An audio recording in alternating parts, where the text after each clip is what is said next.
आपके साथ विभा उपाध्याय। बड़ी खबर के साथ बुलेटिन की शुरुआत। 5 जुलाई को आरजेडी के राष्ट्रीय अध्यक्ष का चुनाव होना है। इसकी प्रक्रिया आज से शुरू हो चुकी है और लालू प्रसाद ने एक बार फिर से पार्टी के राष्ट्रीय अध्यक्ष के पद के लिए नामांकन कर दिया। लालू प्रसाद ने आरजेडी कार्यालय में जाकर ये नामांकन किया है। इस मौके पर उनके साथ तेजस्वी यादव और बड़ी बेटी मीसा भारती जो कि सांसद भी हैं, उनकी मौजूदगी रही। तस्वीरें आपके सामने। जब जनता दल के अलग होने के बाद एक नई पार्टी का गठन आरजेडी की बॉस लालू प्रसाद जो हैं उनकी तरफ से किया जाता है और अब वही लालू प्रसाद ने एक बार फिर से राष्ट्रीय अध्यक्ष के लिए नामांकन किया है और उनके इस नामांकन के साथ राष्ट्रीय अध्यक्ष लालू प्रसाद ही होंगे। ये तस्वीर जो है लगभग साफ हो चुकी है। देखिए, उनके साथ उनकी धर्मपत्नी राबड़ी देवी भी, बिहार की पूर्व मुख्यमंत्री भी, और उनके साथ तेजस्वी यादव की मौजूदगी आपको नजर आ रही होगी। ठीक उनके पीछे पीछे तेजस्वी यादव चलते हुए आपको दिख रहे होंगे। इतना ही नहीं, मीसा भारती जो कि उनकी सबसे बड़ी बेटी हैं, वो हर वक्त उनके साथ खड़ी होती हैं और इस वक्त भी जब वो नामांकन करने के लिए पहुंचे उस वक्त भी उनकी मौजूदगी रही। आरजेडी के राष्ट्रीय अध्यक्ष लालू ही होंगे, ये बात तो साफ हो चुकी है। भले इसे लेकर लगातार एनडीए की तरफ से सवाल खड़े किए जाते रहे कि भाई क्या कोई और शख्स आरजेडी के अंदर नहीं जिसे ये दायित्व दिया जा सके।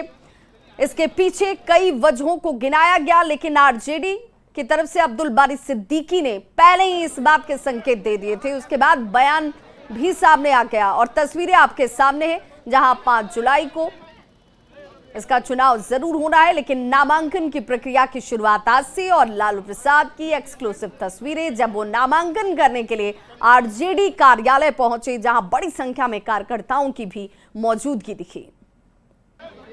आज जो है लालू जो है नामांकन जो है राष्ट्र अध्यक्ष राष्ट्रीय जनता दल के तौर पर भरा है और सभी लोगों में बड़ी खुशी की लहर है। सभी पार्टी के कार्यकर्ता से लेकर नेता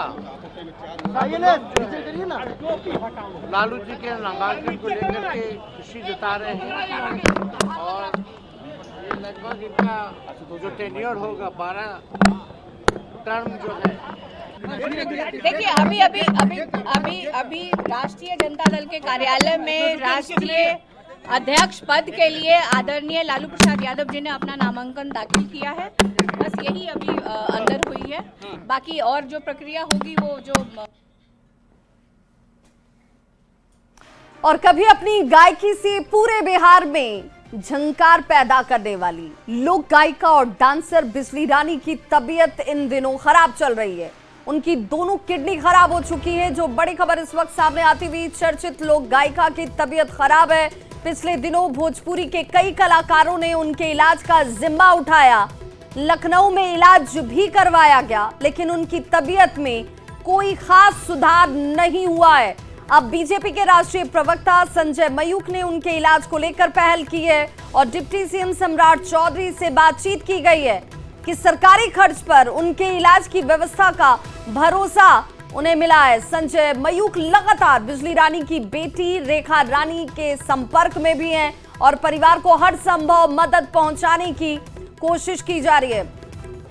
और हमारे साथ बीजेपी के राष्ट्रीय प्रवक्ता संजय मयूख जी खुद जुड़ चुके हैं। संजय जी, बहुत स्वागत है आपका। और एक बड़ी पहल, एक अच्छी पहल, जिससे बिजली रानी की तबीयत में अगर सुधार की गुंजाइश है तो वो कोशिश होनी चाहिए। जी हेलो जी नमस्कार। मुझे जैसे ही जानकारी मिली मैंने उनकी पुत्री से बात किया और उसके बाद आदरणीय डिप्टी सीएम सम्राट चौधरी जी से बात की और उत्तर प्रदेश के उप मुख्यमंत्री आदरणीय ब्रजेश पाठक जी से बात की और दोनों लोगों से हमने आग्रह किया कि कम से कम उत्तर लखनऊ में वो दिखा रही हैं और बिहार के उप मुख्यमंत्री सम्राट चौधरी जी हैं, दोनों लोग मिलकर एक लोक गायिका के अवसान से बचा लें, क्योंकि उन्होंने सामाजिक समस्याओं पर भी गाया, भक्ति गीत भी गाया और उनकी गायन विधा से बिहार ही नहीं अपितु पूर्वांचल के सारे लोग परिचित हैं। इसलिए हम चाहते हैं कि इस चर्चित लोक गायिका को किसी अर्थाभाव की आंधी न उड़ा ले जाए।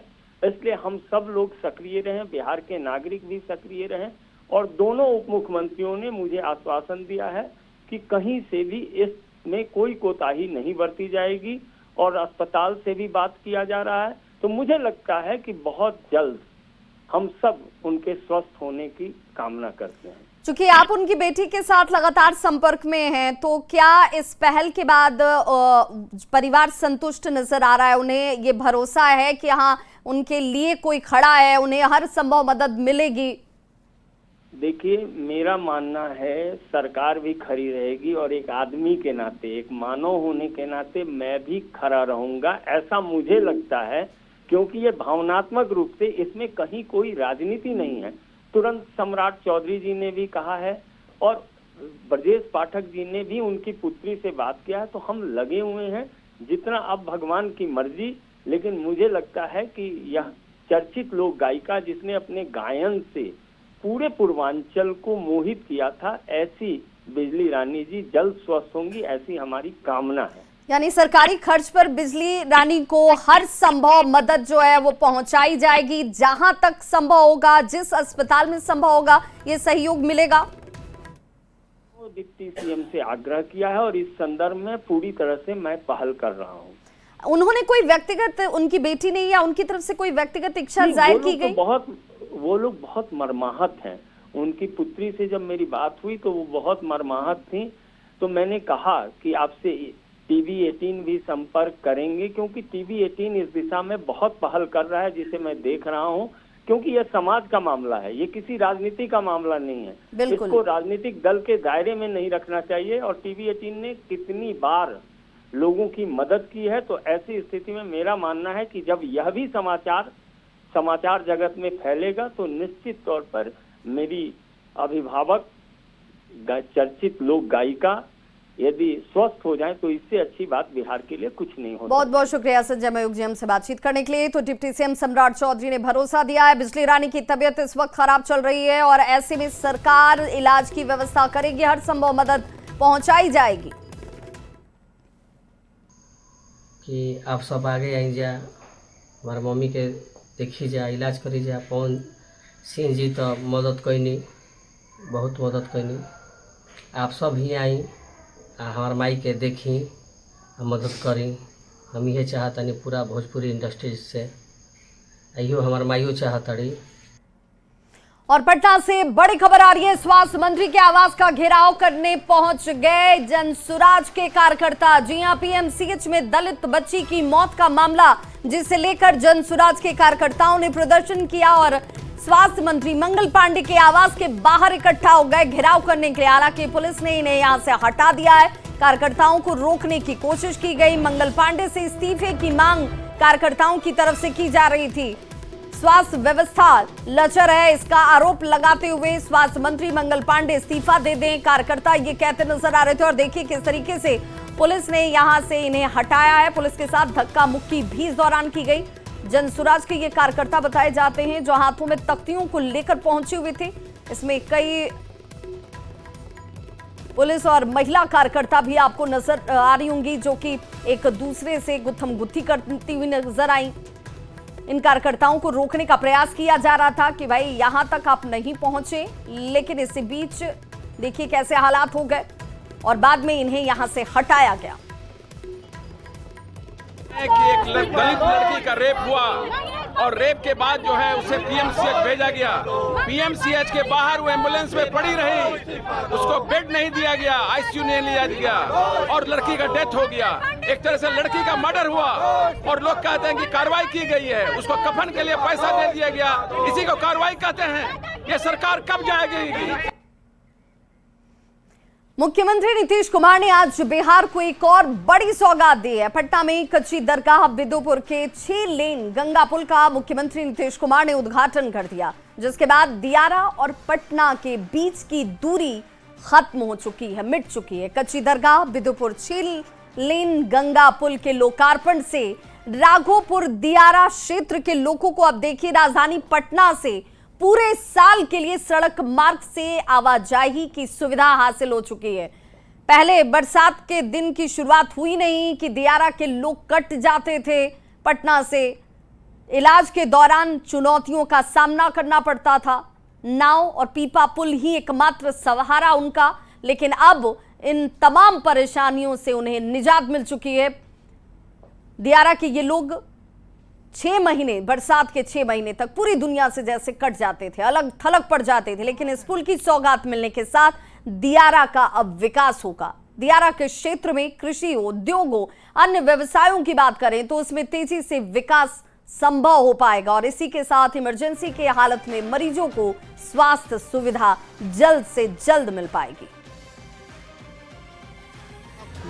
पुल बनेगा, हम लोग को आने जाने का बहुत सुविधा हो गया। पहले बहुत कष्ट होता था, बहुत दिक्कत होता था, लेकिन नीतीश कुमार का देन है कि जो है पुल बन गया। बहुत खुशी हो रहा है एकदम। हम लोग तो सोचे भी नहीं थे, यहाँ के जो चारों बगल से टापू में रहने वाले लोग कभी सपने में भी नहीं सोचे थे, इस जन्म में देखने के लिए मिल रहा है। हम लोग अहो भाग्य मानते हैं, इससे बड़ा और क्या बोले सर।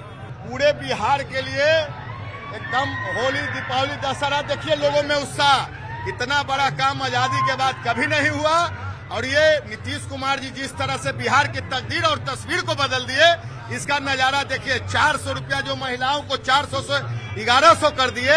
कल पूरा गांव देहात में होली, दशहरा सब घर में पुआ, पकवान, पूरी बना है।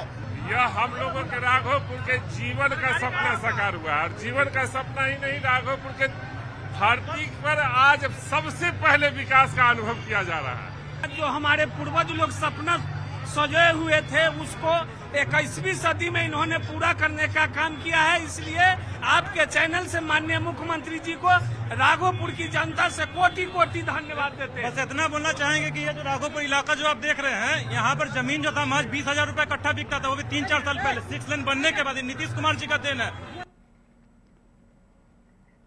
तो कच्ची दरगाह बिदुपुर 6 लेन पुल को लेकर वैशाली के राघोपुर दियारा में लोगों में जबरदस्त उत्साह नजर आता है। राघोपुर में लोग खुशी जाहिर कर रहे हैं। इस पुल के शुरू होने के बाद इलाके के 20 पंचायत के लाखों लोग अब सीधे पटना से जुड़ चुके हैं। उन्हें अब जान जोखिम में डालकर नाव की सवारी नहीं करनी होगी।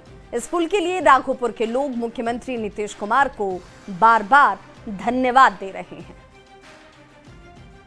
ये जो भीड़ है, लोगों का जो हुजूम है, वो उन लोगों का हुजूम है जिनके सपने पूरे हुए हैं और आजादी के बाद इनकी जो समस्या थी, जो अगले 6 महीने तक बाढ़ में घिरे रहते थे, नाव से बाहर निकलना पड़ता था, उनके सपने आज सच हुए हैं।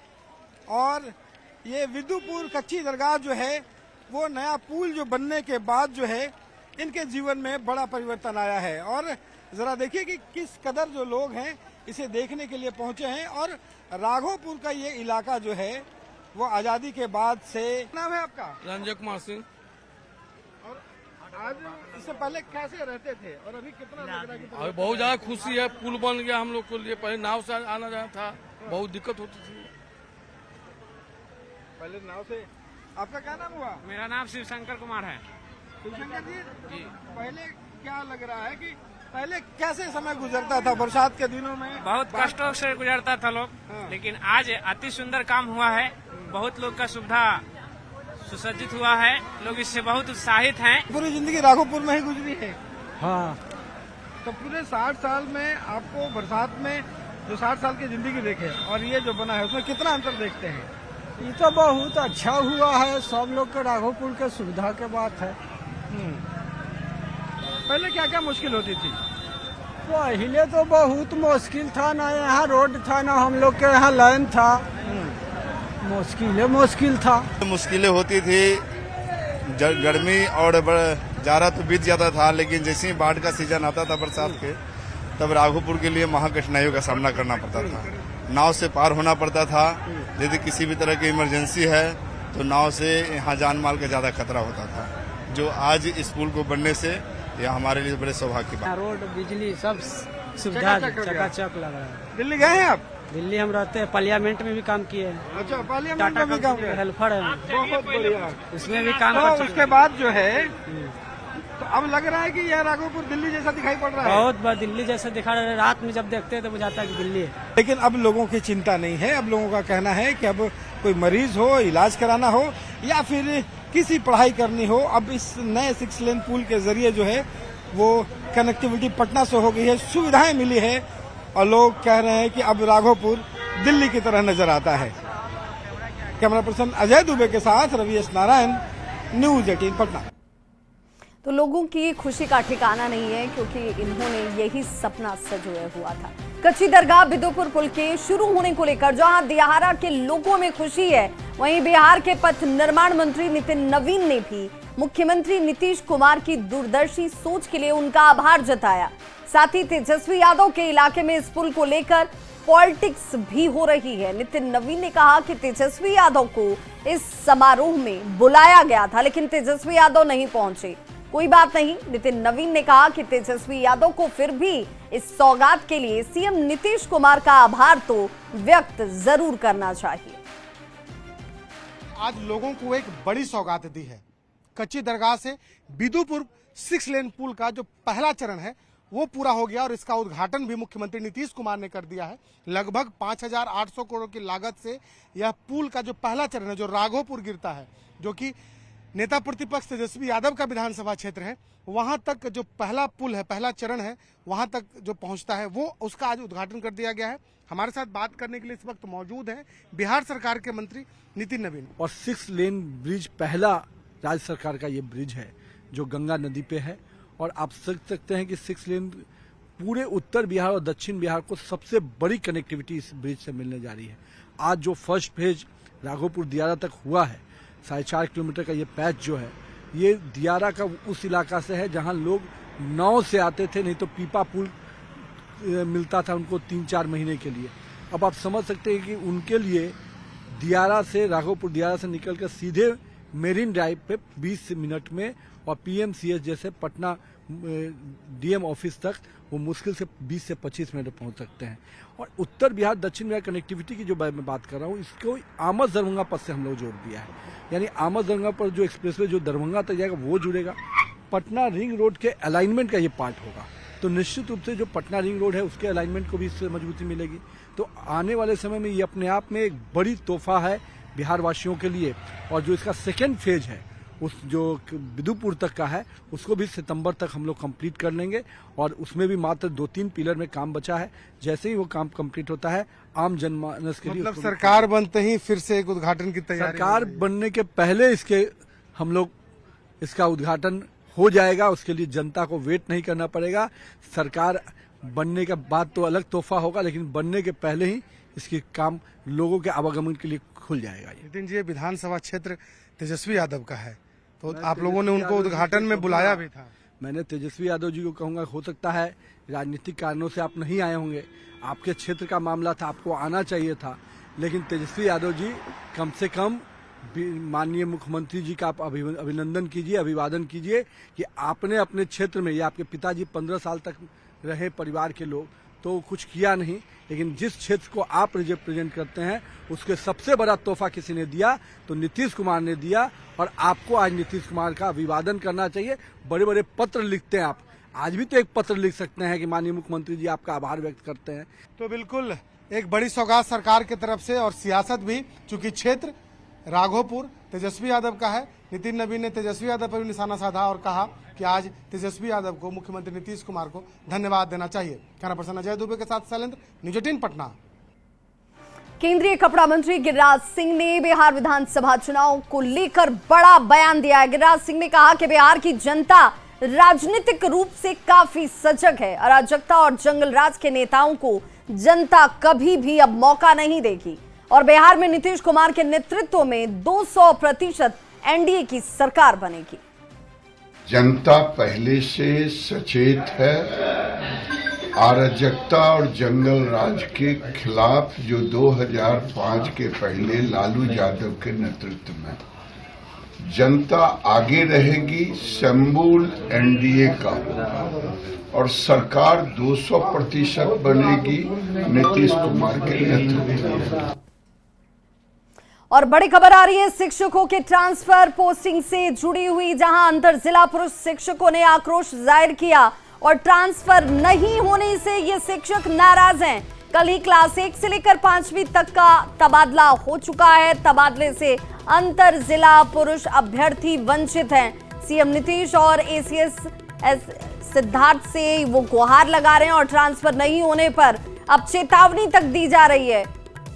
अंतर जिला पुरुष अभ्यर्थियों का यह आक्रोश, जिसमें सीएम नीतीश और एसीएस सिद्धार्थ से गुहार लगाते ही नजर आए कि भाई शिक्षकों के लिए आप फैसला कर रहे हैं तो उसमें हमारा भी ध्यान रखें। पुरुष शिक्षकों ने आंदोलन के बाबत चेतावनी भी अब दे दी है। पटना संवाददाता रजनीश हमारे साथ इस वक्त जुड़ गए हैं।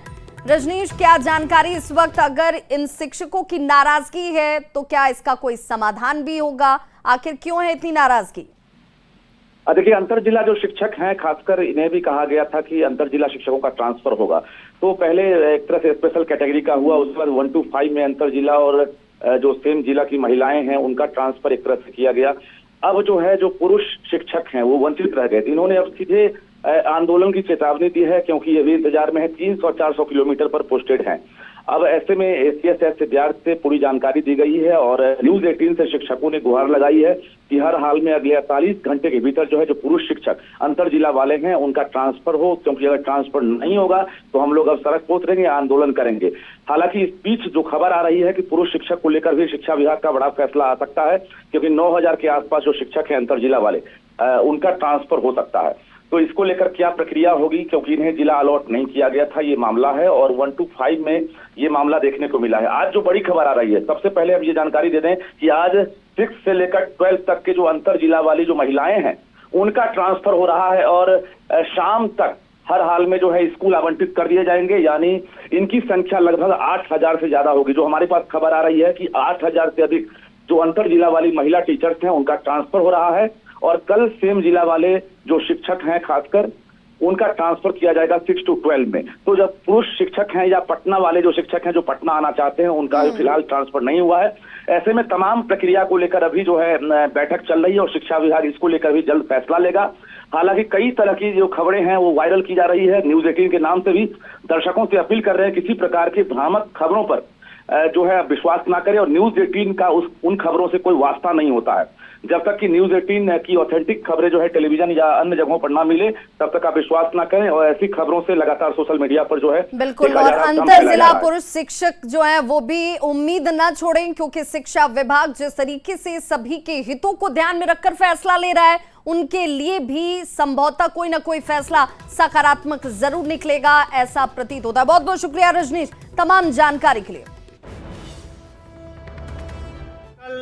लिस्ट जारी हुई जिसमें दूरी के आधार पर शिक्षकों का स्थानांतरित की बात कही गई, लेकिन गनीमत यह है कि जो अपने घर से नजदीक पदस्थापित थे केवल उन्हीं टीचर्स का ट्रांसफर हो पाया और जो शिक्षक अपने घर से 300, 400, 500 किलोमीटर की दूरी पर पदस्थापित है वैसे शिक्षकों का ट्रांसफर नहीं हो सका है, जो कहां से न्यायोचित है, कहां तक ये न्याय संगत है। न्यूज 18 के माध्यम से सरकार से ये मांग करता हूं, मुख्यमंत्री जी से इस मामले पर हस्तक्षेप की मांग करता हूं कि 24 घंटे के अंदर एक नई लिस्ट जारी करें जिसमें अंतर जिला पुरुष शिक्षकों के ट्रांसफर की लिस्ट हो। तो अपना बिहार के इस बुलेटिन में बस इतना ही, लेकिन न्यूज 18 बिहार झारखंड पर खबरों का सिलसिला लगातार जारी है।